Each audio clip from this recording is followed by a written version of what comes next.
Hey, it's Anthony and Tucker with Land Title. We came to bring you your lender update for the month, so let's dive right into things. All right, so what we're really seeing on the lender side for Boulder County real estate, supply is starting to decrease slightly. It has been for the last couple of months. This is partially, some things are going under contract, but really more that listings are expiring and maybe taking some time before they come on market, maybe having those conversations with sellers. So while we still have a lot of inventory in the market, it's starting to decrease just slightly a little bit.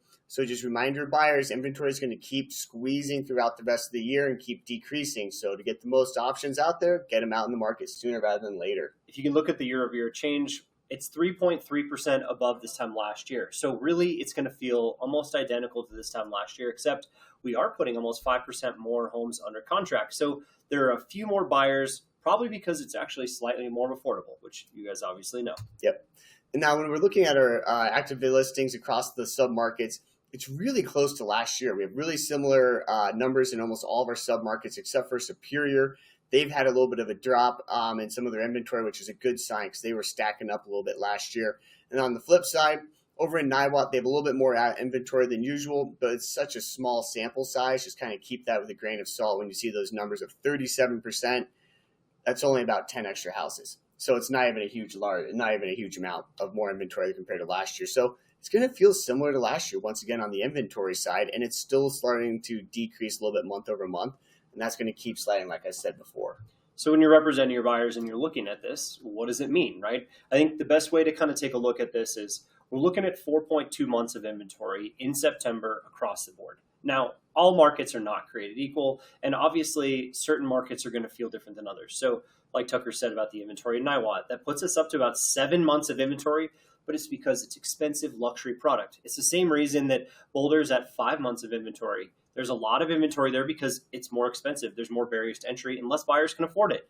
But all of those L towns, they're all in the threes, right? And most of them close to 3, where I would consider in Boulder County 3 to be mostly a balanced market, right? It's not super buyer favored, but it's very clearly not in the seller's favor at this point because of so many concessions and all the other stuff we're seeing there in the market. But houses are turning over, right? Sellers are able to get things sold if they're good.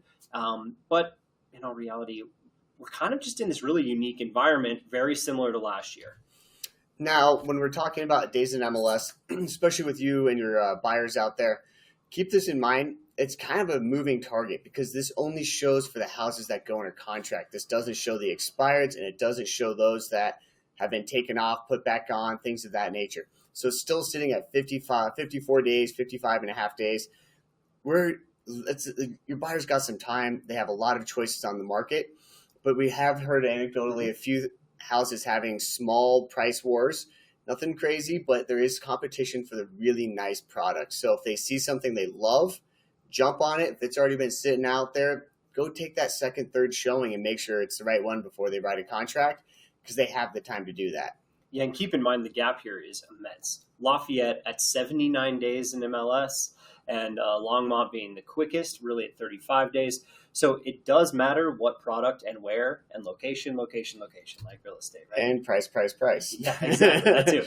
Location, price. Speaking of price, Anthony, what do we see here? Okay, so this is active and sold by price range. Now, the biggest thing to take away is more money has been coming to Boulder. More luxury real estate has been getting sold. If we're looking at over 2 million, we have a substantial amount more sales this year than we did last year. And honestly, the inventory being so similar really has given you a lot of probably confidence in that market.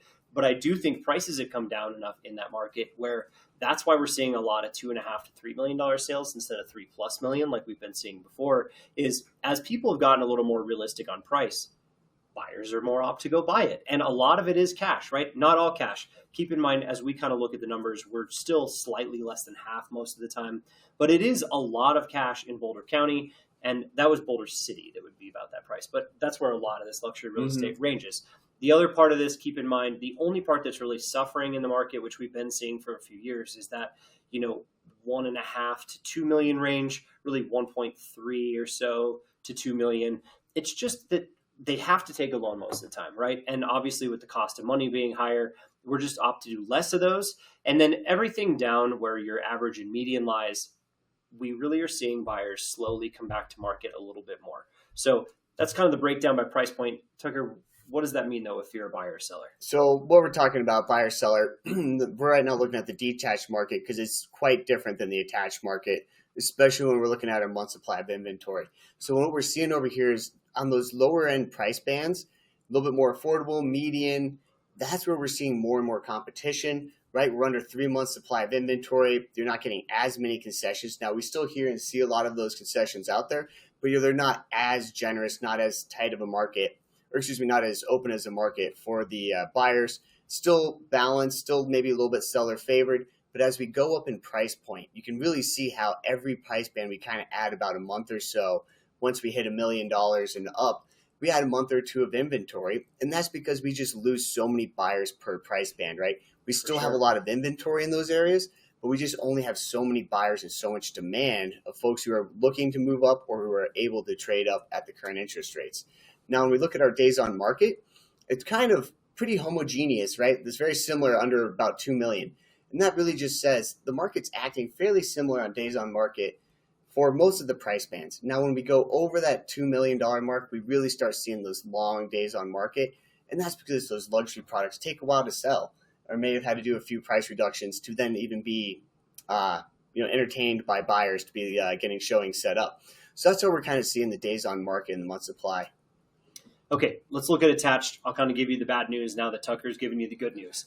The attached market is a very different animal. And as you probably know, the buyers just are really not there for the attached market. And that is leading us to where we're in that 5 months of inventory range across pretty much everything that's even remotely affordable. Get into the luxury market, it feels like luxury, right? Mm-hmm. Lots of inventory. Buyers are picky. They take a while, but obviously they can definitely get sold. Last month, the $1.5 to $2 million mark, they sold in 3 days. So they get on the market. They're sold because they're the perfect primo product. And instead of going to buy a $3, $4, $5 million house, you might just opt to buy a walkable condo or townhouse. And so that stuff still happens, right? We still have that buyer pool. The issue is just expect 50% longer in attached than detached. It's very clear when you look 6 to 800,000, 60 days in MLS. We were looking at 44 days in the detached market. So they're just not as many buyers. It's going to take longer to sell. And this is where you're seeing a lot of that price compression take place in the marketplace. Yeah, there's some screaming deals out there in the attached market. All right, Tucker, talk to us about detached and sales price. So our sales prices in the detached world, we have been seeing kind of a stabilization year over year, actually a slight increase year over year. And that's a little bit of a composition of sales, but also it's showing that we've kind of steadied out really from where we were prior. We've had some sales drops from, really starting back in 2022. We've been slowly going back and forth, dipping up and down, up and down. We really feel like this year we've had a little bit of a correction, maybe around 3 to 5%. But when we're looking at the numbers year over year, it's a little bit important. It's not a little bit. It's very important to look at it by area because we see areas like Louisville having this massive increase in their average sales price. That's because of all those Marshall Fire homes that were rebuilt, that were vacant lots and sold, are now being sold as brand new single family homes that are well over $1 million, whereas before they might have been in that 800 to $1 million range. So they just have a different composition. I think that's really dragged our numbers up. Where in practicality, it feels like we've really stayed about the same or slipped a little bit in some areas. In particular, Lafayette has seen a little bit more of a decline. Louisville and Superior, they both show up a lot, and that's because of those new builds. So Lafayette wasn't really hit by those Marshall fires, so they don't have that new product replacing a lot of the existing. Mm-hmm. So we've seen a little bit of a drop there. They're probably the best estimate about what's happening in the county, right? I mean, almost a 4% drop in sales price. There's still a lot of sales taking place. I like that market as kind of a good example of really what it might feel like for your median seller. Yeah, because it's definitely more of an average price point home in the county. Then when we look up at Longmont, they've had a little bit of a drop, but they've already were a little bit more affordable as a community than a lot of the rest of Boulder County, so they haven't felt it as much. But this, of course, is not showing the seller concessions. All right, attached. Now, attached is going to bounce all over the place because, like we talked about, if there's a $1.6 million property that's walkable in Boulder and it sells, it might skew the numbers a little bit for the month. So I like to watch some of the other numbers and metrics a little bit. I think if you look at this, we're at 4 years on the graph, right? And you can really see just the slow trend down, right? I mean, inventory's been picking up.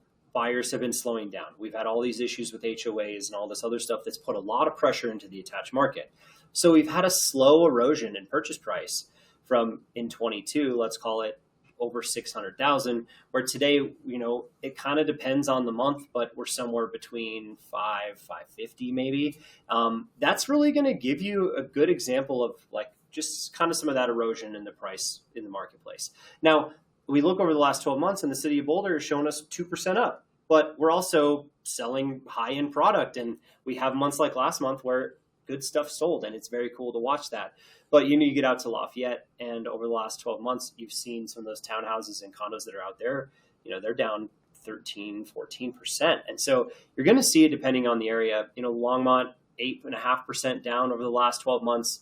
You can't really take Erie real seriously because they're almost all new builds that are all townhouses. But Superior is a good example too. You're 6.5% down. The attached market has been feeling that pressure. And until buyers come out in force, this is not going to change anytime soon. It's very clear that until money is cheaper or the cost of real estate comes down enough, buyers are just hesitant, right? Yeah. And there's a lot of uncertainty, which you guys know. But it's very cool to see a little bit more buyers coming back to the marketplace. And with all this news from the Fed, and with especially as you guys and just like us, we're all watching like how long is this government shutdown going to last? Could drastically affect the cost of money, right? Yes, it could.